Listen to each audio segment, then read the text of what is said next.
Olá, queridos. Vamos começar aqui inspirados nessas imagens da fonte de Trevi, né? Aqui em Roma. Ela é maravilhosa, a sensação de paz, de amor. É uma obra de arte que inspira a gente. Vamos meditar um pouco nas meditações de Marco Aurélio, que foi um imperador romano que escreveu esse livro Meditações. Ele é um discípulo do estoicismo, e o estoicismo prega essa paciência, essa calma, a busca da tranquilidade, da sabedoria, para que a gente possa cada vez mais centrar naquilo que é importante para a gente.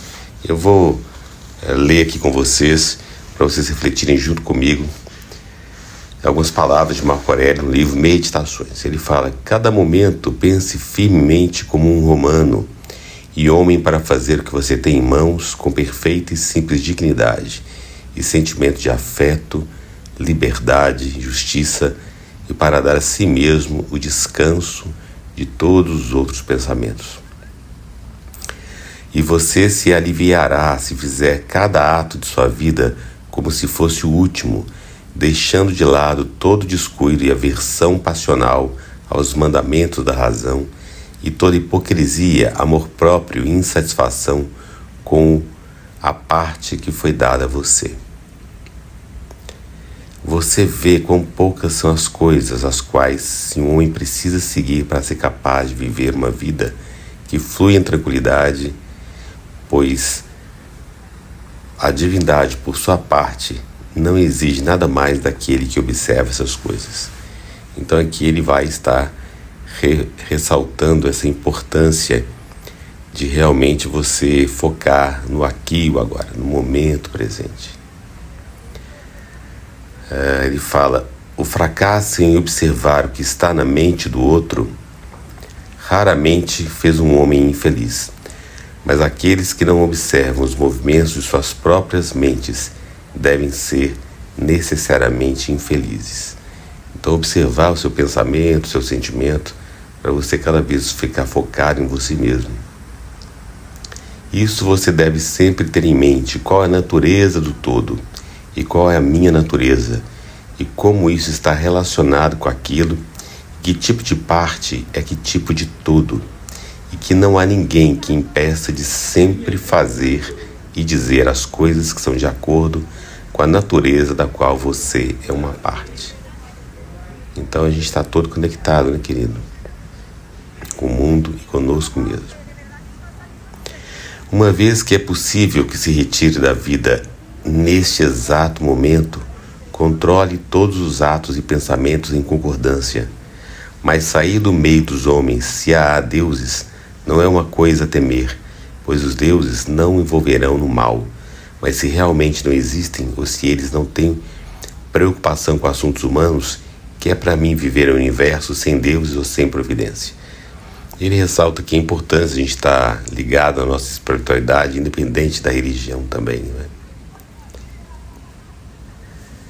Quão rapidamente todas as coisas desaparecem no universo, os próprios corpos, mas com o tempo a lembrança deles. Qual é a natureza de todas as coisas sensatas, e particularmente aquelas que amam com a sedução do prazer, ou aterrorizam pela dor, ou são apregoadas pela fama vaporosa? Quão sem valor e desprezíveis e sórdidas, e perecíveis e mortas elas estão. Tudo isso é parte da faculdade intelectual da observação. Observe também de quem são essas opiniões e vozes, o que é a morte, e o fato de que, se o ser humano olhar para ela em si mesmo e pela força abstrata da reflexão, determinar em suas partes todas as coisas que nela se apresentam à imaginação, então a considerará como nada mais que uma atividade da natureza. E se alguém tiver medo de uma atividade da natureza, será uma criança. No entanto, esta não é apenas uma atividade da natureza, mas também uma coisa que conduz aos propósitos da natureza. Observe também como o homem se aproxima da divindade. E aqui ele fala desse medo da morte que todos nós temos, né? E que isso faz parte da natureza. Quando a gente olha com mais imparcialidade em relação a isso, a gente fica mais tranquilo com a gente mesmo. Nada é mais miserável do que um homem que atravessa tudo em círculos e se empenha nas coisas debaixo da terra, como diz o poeta, e procura por conjectura o estar na mente dos seus semelhantes, sem perceber que basta cuidar da sua espiritualidade dentro dele e reverenciá-lo sinceramente. E a reverência dessa espiritualidade dentro de você consiste em manter livre de paixão e inconsciência e de insatisfação com o que vem dos homens e da espiritualidade, pois as coisas dos deuses merecem veneração por sua excelência e as coisas dos homens devem sermos queridos em razão do parentesco. E às vezes, de certo modo, elas despertam nossa piedade em razão da ignorância dos homens do bem e do mal, sendo esse defeito não menos do que a cegueira que nos priva do poder de distinguir as coisas brancas e negras. Então ele fala aqui que é importante você estar sempre em contato com essa natureza, com a sua espiritualidade dentro de você. E que isso é uma direção para a gente estar tomando sempre, né? Em paz, com tranquilidade, respirando, admirando aí essa beleza dessa fonte. A gente pode refletir nessas palavras também, que foram escritas há 400 anos antes de Cristo, onde o estoicismo começou. Marco Aurélio viveu no século 100, ao redor do século 100 depois de Cristo.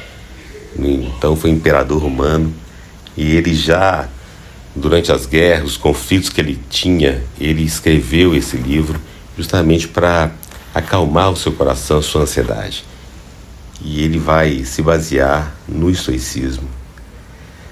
E ele fala ainda: lembre-se que tudo é opinião, pois o que foi dito pelo cínico é evidente, também evidente a utilidade do que foi dito se um homem se apropria do essencial. A alma do homem comete atos de violência contra si mesma, antes de mais nada, quando se torna um tumor e, por assim dizer, uma excrescência no universo. Pois ser incomodado com tudo que acontece é uma dissociação de nós mesmos da natureza, em alguma parte da qual estão contidas as naturezas de todas as outras coisas. Então é isso, ele fala muitas vezes, essa autoviolência que nós fazemos contra nós mesmos. E cuidar dessa consciência de que tudo é opinião, tudo é percepção, né? E muitas vezes a gente fica se agarrando aos pensamentos. Lembra, os pensamentos são fenômenos, as opiniões são apenas opiniões. E vamos ficar mais livres desses julgamentos, cada vez mais buscando estar em paz, leves com a gente mesmo. E eu deixo vocês aí com essa imagem linda dessa Fontana de Trevi, que realmente é apaixonante. Um grande abraço, até o próximo vídeo.